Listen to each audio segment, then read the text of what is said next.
A couple of more interesting value stocks to tell you about. Tracey Ryniec, our value stock strategist, is going to do just that.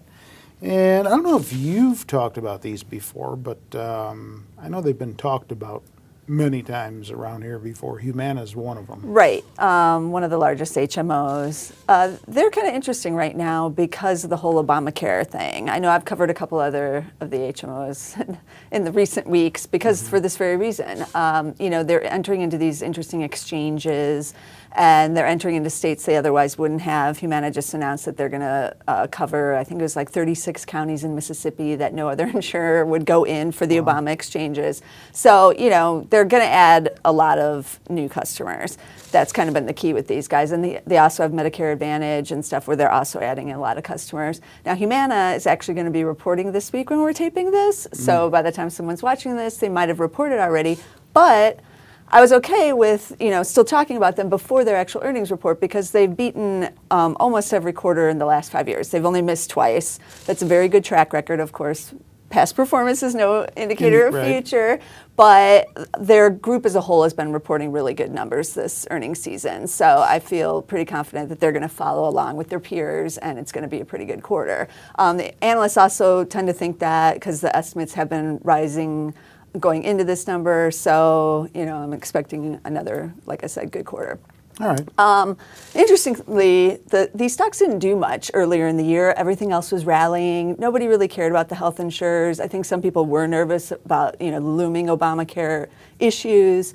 And then maybe about 2-3 months ago, they started to take off, and then now it's been one of the hottest sectors. But there's still a lot of value here because it was kind of, pushed aside for a good amount of time. It's only trading around 13 times. It's good value. A lot of the insurers always are. And it does have the growth. They're expected to grow earnings about 25% this year. So the Obamacare stuff will be an interesting thing to watch to see how it plays out the rest of the year. Yeah.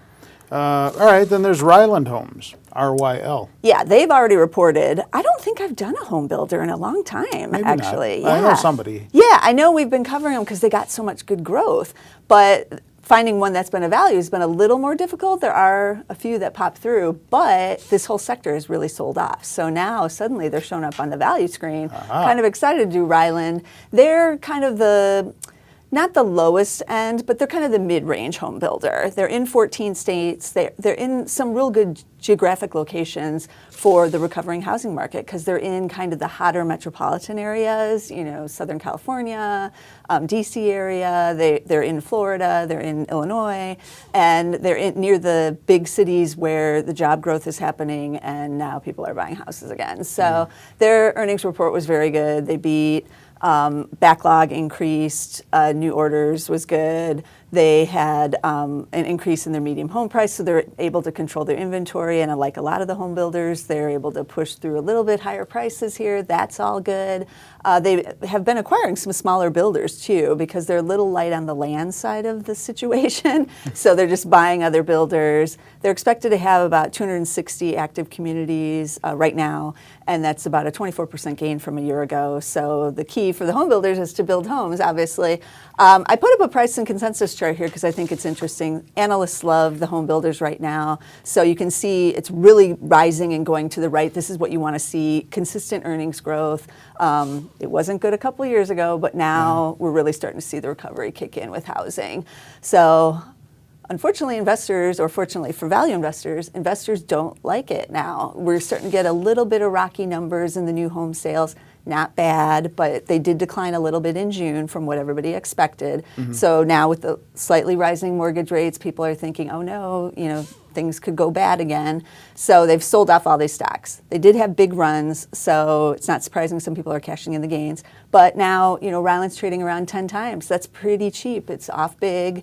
The story's still intact. Huge growth, 190% earnings growth expected this year, and another it's huge, and another 25% for next year. So if you're interested in this sector, if you really liked it before when it was soaring, now could be your chance to look at it better now. Yeah, because it's cheaper, and the story is still there. Okay. Own either of these two? I do not. All right. Check out other stock picks. They are on our website, Zacks.com. If you're not there already, go check them out. They change often, so check back frequently. With Tracey, I'm Terry Ruffalo.